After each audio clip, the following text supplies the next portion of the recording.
Hi, I'm Dr. Jen Welter, and this is the Cleats Off podcast with Liz Bhandari.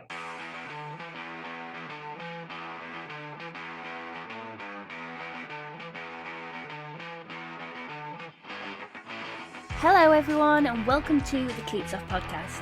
I'm your host Liz Bhandari and this is a show that brings you closer to the game you love.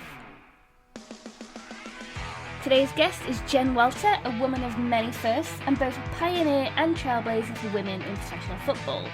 Now, she was the first female coach in the NFL, having joined the Arizona Cardinals as a linebackers coach. She was the first female to play in men's professional football league, where she played running back, and she even has 2 gold medals, having played for Team USA. Jen and I talk about her career so far, the amazing memories along the way, developing a winning mindset, and how she's breaking down for children the impact of coronavirus through her children's books. Enjoy the show. Welcome to the show, Jen. How are you? I am so good. It's so good to finally connect with you and all of the great things you've been doing over the pond. As I said, I may be over there soon if we keep up this way in the U.S. Yeah. I may row my little boat right over. Hey, the spare room's there, set up, ready. Hey, we would be able to talk football all the time. I mean, perfect. I'd love that. Right? It would be a good life. I mean, I'm telling you what. Well, listen, thank you so much for joining. Your career is one I've been following for quite a few years now. You are an inspiration, whether you know it or not. So yeah, I'm delighted to have you on. Yes. I always tell people I love my brand of crazy and you should love yours too. Because, especially, and you know this, because you're doing it in your own way within football, like being a woman in football, in whatever capacity that is, takes a special sort of crazy. And so I am happy to support you in yours. And if my journey gives you inspiration, then it's a journey, well done, right? It's time well spent.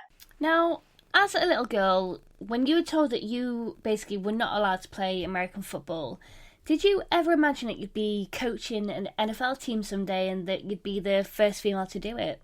I wish I could say that I did. I've had other people be like, well, I still dreamt it. No, I didn't. And I think that honesty and just being really humble about the fact that sometimes you'll do things in your life that you never could have predicted is really important, right? Because so many times we tell kids, it's like, have your big dream and set your goals and work backwards and do all the steps. Look, I would have had to be Dionne Warwick with a crystal ball that really was strong enough to withstand everybody telling me that the sport didn't even have a place for women, much less me, to have dreamed it. And yet one of the things that I think is so powerful about any first is then it gives permission to dream to every other kid, every other girl, every other person who maybe has been told no or it's not possible out there. So while I didn't have that foresight or vision, I am so happy that other people do, because that means that they will start earlier and go further than I have, and I'm here to see it, right? So let's go back to 2015. You were hired as the NFL's first female coach, and at the same time, Sarah Thomas became the first full-time on-field official. How far do you think the NFL's come in the past 5 years when it comes to having an increased female presence? Well, the first thing I have to say is that Sarah Thomas and I lovingly say that we are tied through destiny, right? She's like my sister from another mister for all of time, because we got to share that historic moment together, right? Her first game was my game, and it was the first time in the history of the National Football League that something very normal, right? A handshake between a ref and a coach before the game actually involved 2 women.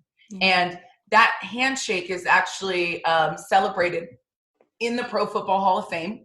My shirt is there. Her hat and flag, I think, are there.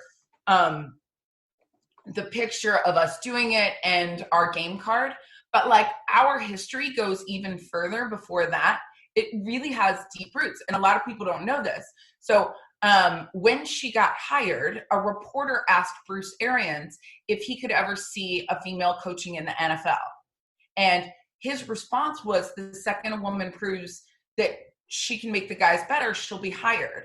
So her getting hired actually triggered me then later calling the Cardinals and getting that opportunity, right? So her hiring, and I love to say this because, you know, when boundaries are broken in one area, it creates opportunities not only to continue in that area, but in other ones as well, right? Like the progress of females is, you know, in one area can definitely help in others, as it did in our case.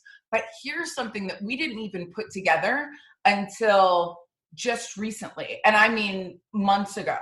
I was doing an interview and I was talking about Bruce Arians and how in our first conversation, he told me that when he was a coach at Temple, there was a coach at Hines Junior College, and it was one of the best receivers coaches he'd ever been around. And her name was Dot Murphy. So he had been around a great female coach when he was coaching in college. And the fact that it was no different, right? He said, is like, and that's been a long time. Like, I think it needs to change. And so her work back then had helped him create a mindset that like women could do this. And so I told that story in an interview, and I've told it a bunch of times. But Sarah messaged me and she was like, Dot Murphy. And I was like, yeah. She's like Heinz Dot Murphy. And I was like, yeah, why? And she goes, that's been a mentor of mine my whole life. And I had no idea about the connection between her, you, and Bruce Arians. And so we have a definite like get through COVID plan for us all to like get together and have some serious girl time. Because, you know, like that connection there, we were like, okay, this goes like even further than we could have possibly imagined, right? And thankfully that handshake started a friendship where we would be able to dig in and find that out, right?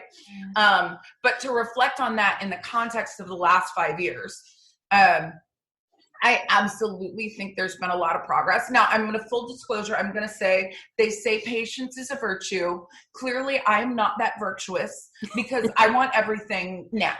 Yeah. But it is amazing to see the steps that have been made.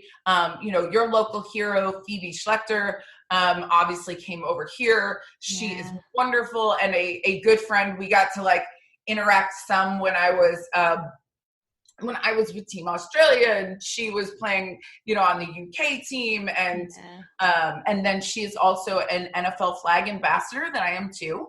So she was there, and so that gives some international weight. And we had Katie Sowers in the Super Bowl last year, who was also a Team USA teammate of mine.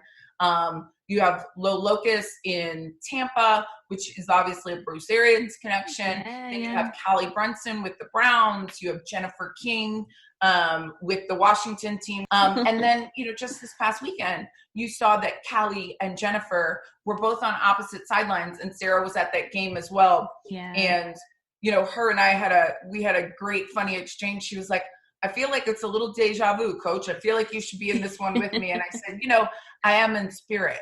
And so it's, you know, it's just great to see. And I think, wow, how far we've come in 5 years, and imagine how epic like the next 5 will be. God, yeah, imagine. Now, when you look back at your time with the Cardinals, how did it feel walking into that locker room for the first time, and how quickly did you earn the respect of your players? And I guess, were you ever made to feel different just because you are a woman? You know, one of the things that I'm going to share, and I didn't know this at the time, actually. I found this out when I was writing my book. You know, Bruce Arians has a reputation for being a player's coach. Right? BA is no BS, as I like to say it. And the guys really respect him for that.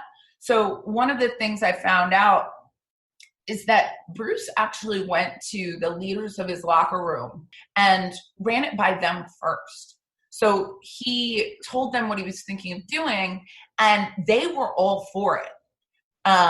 They were really excited to be a part of history. And so when the players told him that they thought this was great and they'd be behind it, then he kind of moved it up the food chain, right? Whereas most people would start at the top and then maybe tell the players like, oh yeah, by the way, here's a female coach. You've never had it before, but just deal with it, right? Yeah. And so he had their buy-in. And I think the fact that he got their buy-in prior to me walking in, right, really helped, because the guys were excited to be a part of history.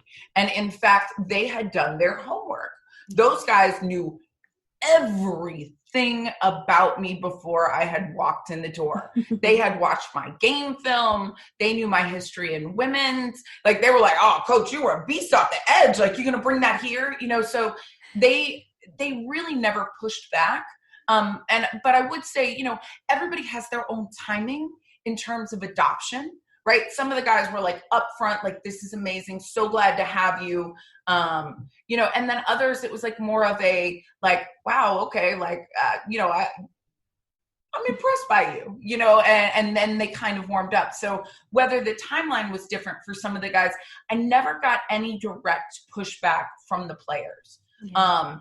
I think more of the kind of the chaos and the questions came from outside of our little bubble, right? Because they couldn't really see what was going on or see how the guys reacted. They were speculating. Yeah. And with those speculations, you're telling the narrative that you expect. So I think we did better than expected. I think there was definitely a lot of outside, like, right, like breath holding, but interior, it was fantastic. And guys really just want to get better. So when they see that you can make them better, they'll listen, right? And for me, my approach was just strong pull-asides, whether it was stuff in their personal life to check on them or on technique, just add value and make sure that everything that I said was on point and it would make them want more.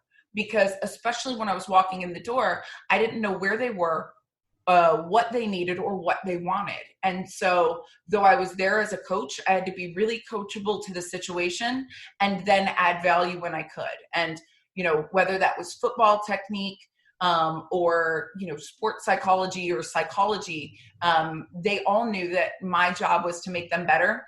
And any way that I could do it, I was going to do it. And I think we really trusted each other and cared about each other. And I have great relationships with those guys, to this day. Yeah, I thought it was really lovely. You talk about this in your book, Play Big. There was a moment where you wanted to hand notes that you'd written to your players, these kind of amazing inspirational, motivational notes that you'd individually written for each person. And it was almost that you couldn't give those notes across. Now, can you imagine if you hadn't have actually done that? Like, how glad are you that you stayed true to yourself? I don't imagine if I hadn't, because I think if I hadn't, like, I would be what they expected, right? Like, or what they were used to. Yeah. I am so glad that I did, because it said so much about them.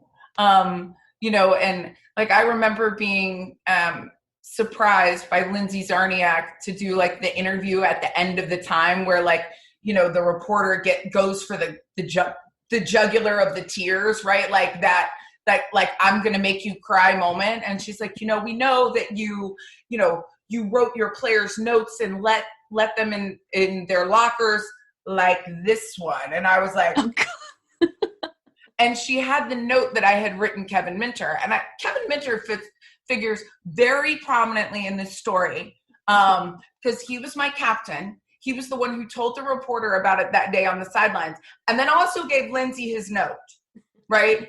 And so I had to read the note on camera, and I'm like, not going to cry, right? That moment when everybody's like, not going to cry, don't do it, don't do it. And then I get a text message from him that's like, Coach, make sure you get my note back. I'm keeping that forever.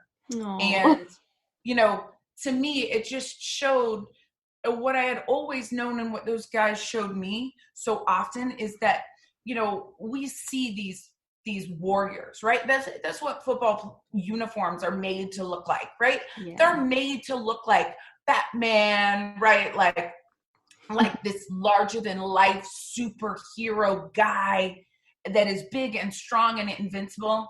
And yet inside those big pads and those big helmets are big hearts.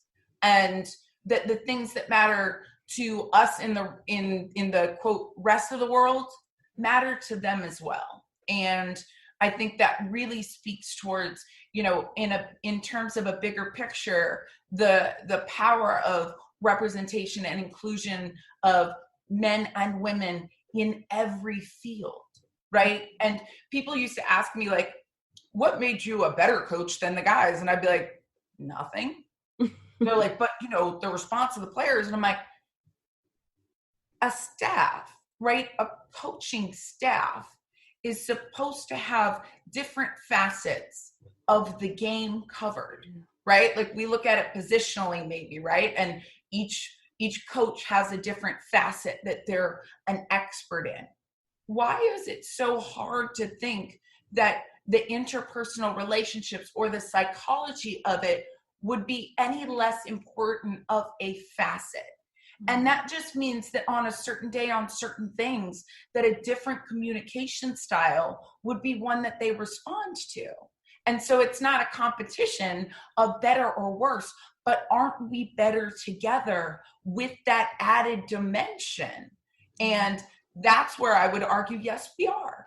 You know, and some people say, well, you did it because you're a woman. And I'm like, well, no, not necessarily. Yeah. I did it because, first of all, that's what I would have wanted as a player. Second of all, it's empathy, right? And it's leadership. And empathy is neither a male or female trait. Like it's a good human trait.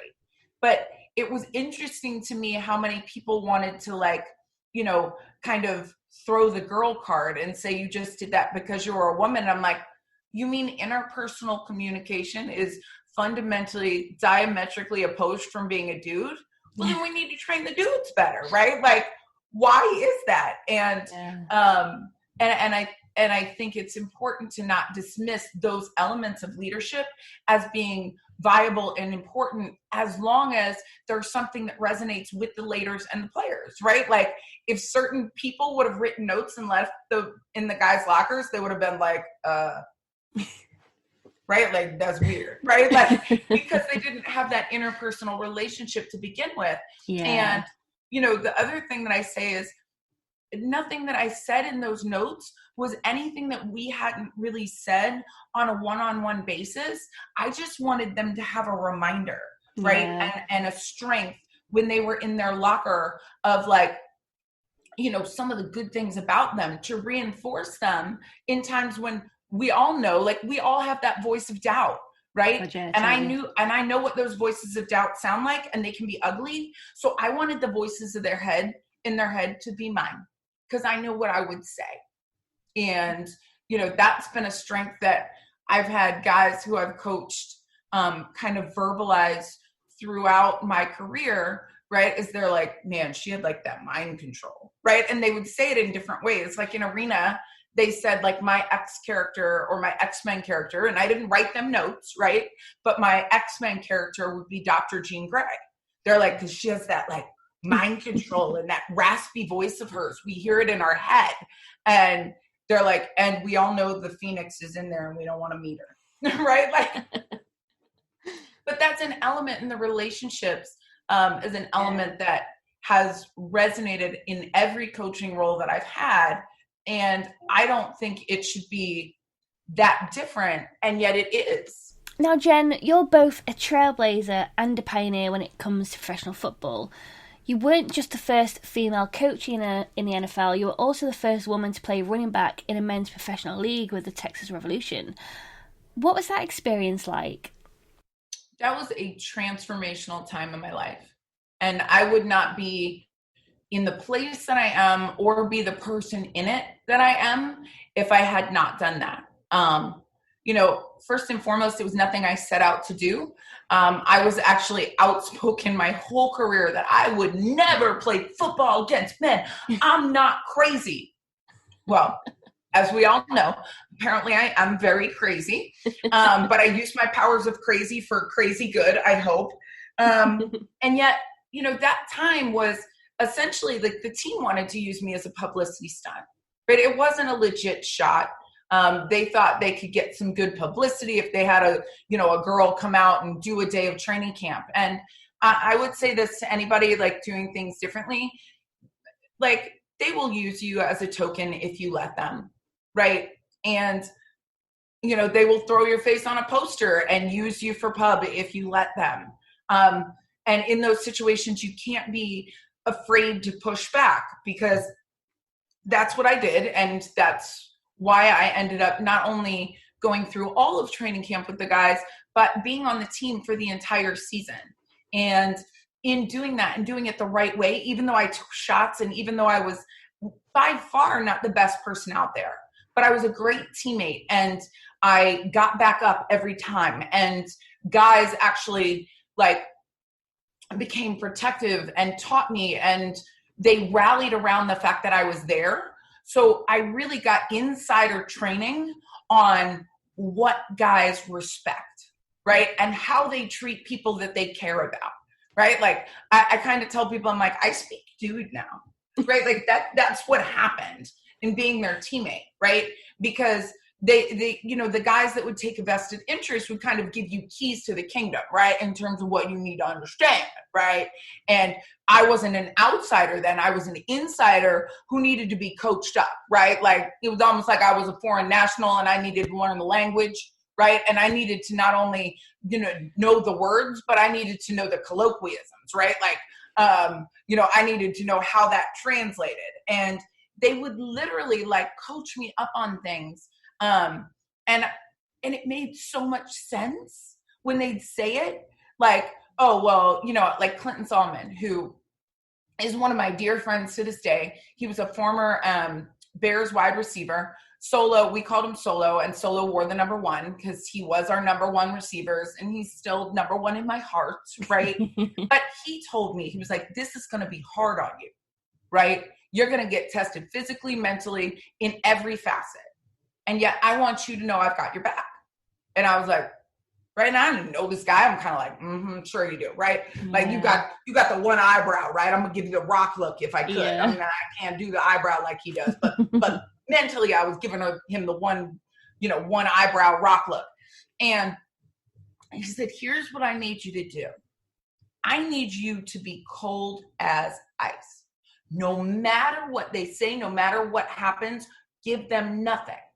But if it bothers you, come tell me and let me handle it. And I was kind of like, huh? Because, I was used to being one of the baddest baddies on the field, right? Like as a player in women's, I was. And I would have been that person for other women. And he said, if you let me handle it, I can send the message that it's not okay for us to treat her that way because she's one of us. He goes, but if you do it, and you handle one fight after the next fight after the next fight, there will always be another fight because you won't be one of us. You'll be fighting against us. And that was one of the things that really took kind of brain retraining, right? Because so often women were taught that like, it's the guys who are fighting against us. And it's really not, and it doesn't have to be that way. But him training me that way, it really became something that like the guys rallied around, and they took a sense of pride in like me being on their team. Like Solo was, I think, here he is the star wide receiver, and rosters are really thin in arena, right? Like that's one of the challenges, but he was like the 3rd string quarterback. Well, first of all, that should never happen, right? Like if he's our quarterback, he has nobody to throw to. So we're in big trouble. Yeah. But he was like, well, if I have to play quarterback, then I get to choose my running back, and she's my running back. That's who I want. Right. And so really being able to create those dynamics where the players were driving them, that turned into something that they really rallied around. And it was a point of pride. And they taught me and trained me. And like, it's funny because I'll always give them credit. And like, I talked to Solo the other day and he's like, stop. And I was like, what? And he goes, we all became better because of that situation. He said, I still have people who will be like, didn't you play on that team with a girl on it?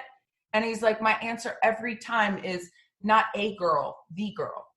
He's like, because it was special, and so are you. And you made us all better men because of seeing you in that capacity in a way that we'd never imagined that a woman would be a teammate. And so I would not be who I am or have, handled some of those other situations as I did if I hadn't learned from them, right? Like, especially when I went into coaching, people were like, weren't you worried? And I'm like, I used to get hit by them multiple times on a daily basis. So coaching was a lot less risk, right? Like, they're not hitting me every time. So no, I'm not worried. Like, I remember in Cardinals camp, I think it was the first day, and they have cameras everywhere because it's like, oh, a woman, da da da.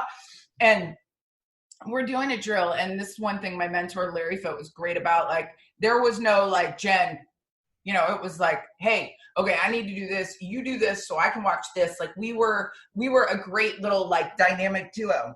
And so he had me, and one of the things that the guy coaches loved is they would have me be the rabbit in like a lot of drills, because obviously, like, I came from playing, and I could still run, and they'd be like, oh, make her run, coach, you got that, right? Like, they would laugh about it, but I loved it, right? Like, I'd be the rabbit on kick return or punt return, and then they had to take their angles to me.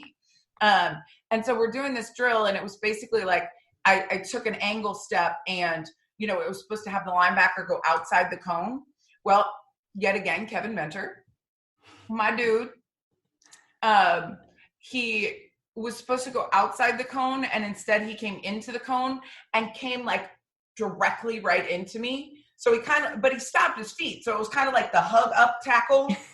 And, everybody was like, and meanwhile, I am just laughing hysterically because I'm not worried, right? Like, and I was like, oh my gosh, are you okay? I'm like, yeah, but what I'm not okay with is do the drill right, bro. Right? Like, I'm fine, but I'm going to need you to do the drill right. And everybody was like, yeah, it was like, oh, she's not fragile. We're not going to break her. And like, we're going to be okay. And that really was a result of obviously having played for women's, but then being with the guys in the trenches and having gotten my clock cleaned many times by them. So if you're going to actually try and stop, we're fine. Now, let's talk about developing a winning mindset. Now, many people out there, including myself, struggle with confidence, self-belief, and will beat themselves up for not being where they think maybe they should be. Have you ever felt like this, and how did you learn to recognise your own potential and break through your own barriers? We all struggle with it every day. And I mean, maybe not every day, but, every time a situation kind of slaps us down or we see something else, like, it is a struggle, and it's okay to have that struggle. I have it. Other people have it. I'm going to put it in the context of, I have people to ask me all the time, like, how did you never quit? And I'm like, oh, who says I never quit? I might have quit like 4 or 5 times in a day, but then I quit quitting because I was like, what else am I going to do? Right? Like, but I might have to quit looking at it the same way and, slightly pivot or, go lower or go higher, just not keep running into the same wall. Right? So, life is about progress, and motivation are not constant. Right? They're not. And every day is not going to be a great day, especially not now. Look at the world. Yeah. None of us are where we should be in this day. I should not be locked up in my house right now. Right? But that is a problem that is not just mine. And yet it doesn't mean that I'm not going to take it personally at times. Right? So even motivation, I tell people, some days you will feel like you could jump a tall building in a single bound. Other days you will run a marathon. And some days, the absolute very best that you have is shuffling in slippers. Just shuffle. And what does that shuffle mean? When you're in the slippers without the back on them, you can't actually pick your feet up because they'll kind of tuck under, right? And you'll trip, right? So that means you're not moving fast. But what it does mean is that day of rest and recovery, where you're not moving so fast that you don't have a chance to think or to take care of yourself, that might be the most important day, because that day in slippers right? That day of vegging or moving slow or like getting in touch with who you are and what you want might be the most helpful day of all, right? You just didn't quit. You're shuffling your feet a little bit, but you didn't quit. And so don't feel like it has to be perfect all the time. Now, there's also some things that we can do to snap out of that mindset, right? And for example, get up and move.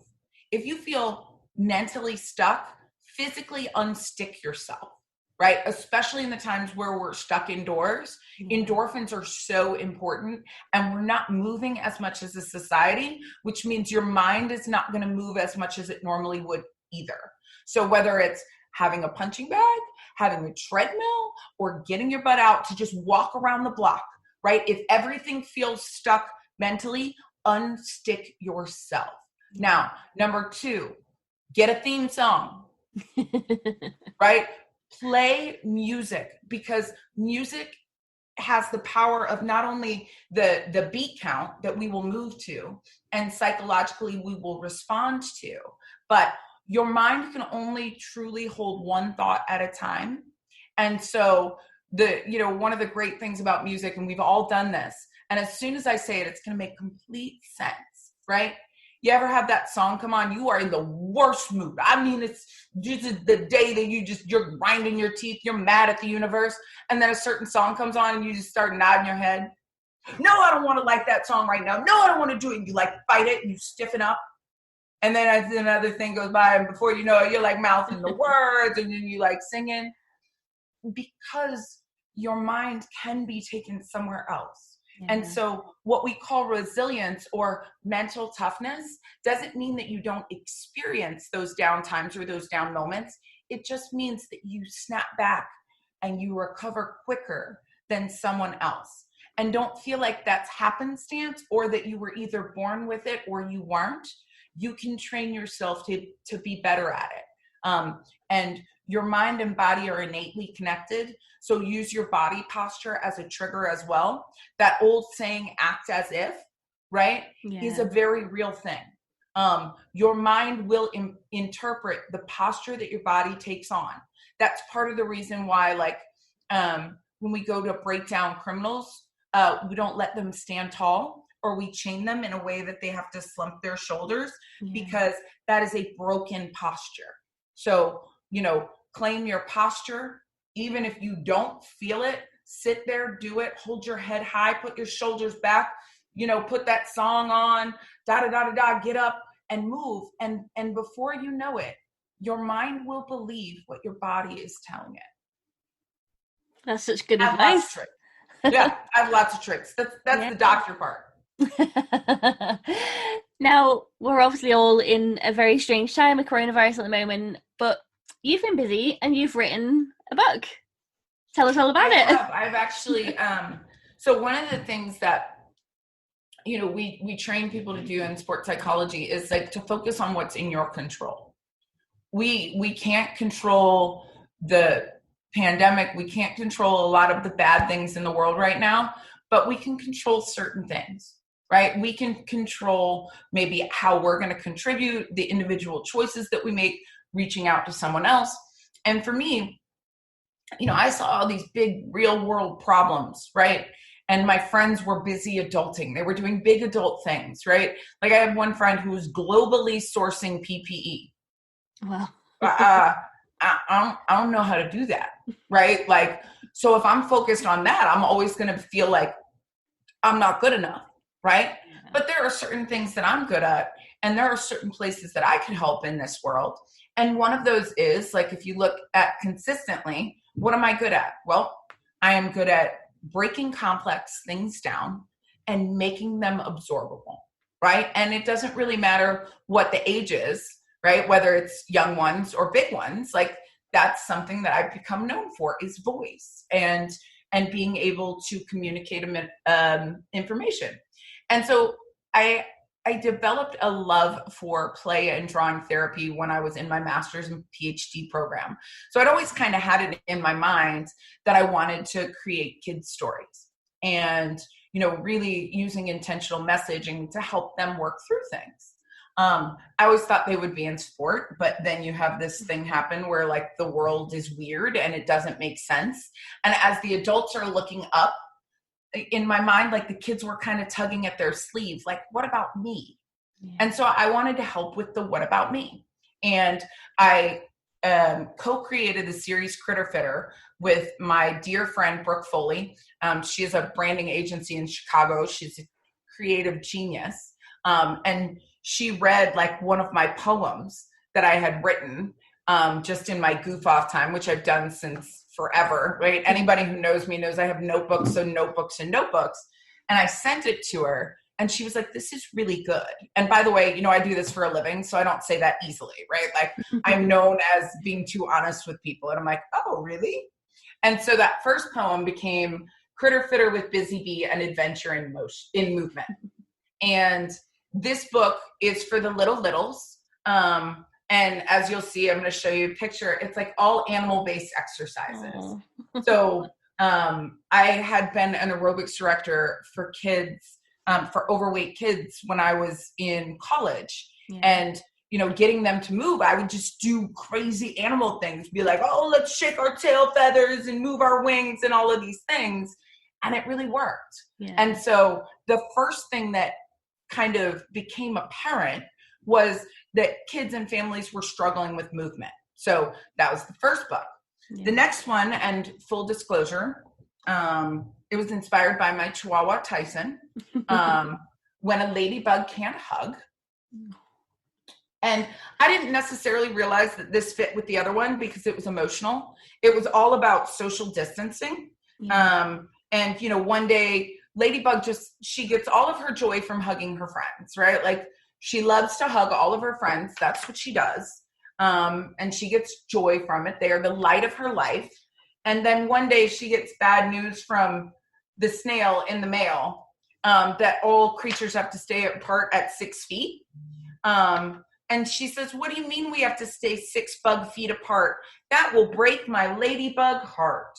Oh, right? So social distancing and the feeling that we all went through. Yeah, right. Exactly. Like, yeah. What do you mean I can't see people? I can't hug them. This is weird. And kids internalize things, right? Yeah. So we wanted to give them a bigger world context so that they knew it wasn't them, right? And that Ladybug felt that way and she couldn't see her friends. And then also to teach her that she could connect through the heart while staying 6 feet apart. Yeah. So Ladybug found a way to connect virtually. But then the book that most people have come to know and I think is vitally important now is Wearing a Mask Says, I Love You. This book goes through all of the guidelines that we need to create, you know, to defeat a virus, right? Like we have social distancing, obviously. We have, you know, washing our hands, wings, and all bug things. Soap and viruses don't get along. Soap shows the virus it doesn't belong. I'm melting, right? And, you know, also wearing a mask, right? And we knew the mask needed a hero story because it's weird to wear a mask. We're not used to wearing a mask. We don't do that, right? Unless it's Halloween or, you know, it's a villain in a movie like a bandit. Like bad guys cover their face. Yeah, and so we wanted to give the mask a hero story and then explain to kids too things like asymptomatic transmission, right? Like, which is complicated. Even the adults are struggling with it, but it doesn't have to be, right? Like, the virus hops from bug to bug very quick and bugs can pass it without even feeling sick. Done. Yeah. Asymptomatic transmission covered. But the other part that's important is, you know, yes, viruses are very scary, but to pass, they must be carried. And that means that, like, you know, as we say, just like mail can only be delivered by a snail, if no one spreads it, then the virus will fail. The virus doesn't have its own feet, so it can't just walk down the street, pick me up, right? Like, we didn't want the kids to think this was Godzilla attacking their house, but that they could actually have control. So the books are written to make kids a proactive, positive part of the solution of, you know, back to work, back to school, back to play, and giving teachers or families like a call to action to get the kids involved. And then the fourth book, which is just released, is called The Resilience. And it is an ant-filled adventure in which, we tackle things like antibodies and quarantine, and distant, who helps you keep 6 feet in between, and how tests are a way to defeat the virus's invisibility, because it's hard to fight what you cannot see. But it goes through all of those things like test and trace, and, really why people would do these things so that it makes sense. And the goal of that book is how we can put all of these things together to move forward into, our period of resilience, where we have hopefully, taken the major part of the virus out so that it's a lot more manageable, and again, given people solutions to make them better. And, it's been a really weird process to learn that. Like, I can write the heck out of them. I'm still not great at selling books. I never thought I would be trying to self-publish and sell books. But we have had great responses because other people weren't able to work as fast as we were. And so we self-published on Amazon. So even though we are international on a call right now, it is something, these are resources you can get. And they are on Kindle. They're also on Amazon, and Amazon does like print on demand. So it's my understanding you could get them both in the electronic or the physical book over there. And, now the quest is to really use our time to come together and get these books into as many hands as possible so that kids can be a part of the solution. Yeah. I think the way you've broken it down is perfect, because it is such it's been complicated with kids. Adults can't explain it. So sounds amazing. So yeah, I'll be sure to include the link to your books in the show notes as well. Yeah, please do. And that was the way that we could help, right? Like, and that's really what it is. And for anybody right now, I would encourage you, like, whatever that way is that you can help us move forward as a society, whether it's checking on your friends, whether it's writing a kid's book, whether it's, hosting a podcast that gives people something else to think of, like, go into your superpowers and focus on something bigger than like one individual, because that's where also like motivation and a certain type of bravery comes from. Because if we believe that we're stronger together and that we're all a part of the solution, then we'll find motivation and strength that maybe we wouldn't have on our own. Yeah, definitely. Well, listen, this has been really interesting, and I've loved hearing your stories. So thank you so much for coming on and joining us. A pleasure. Anytime. We'll do it again.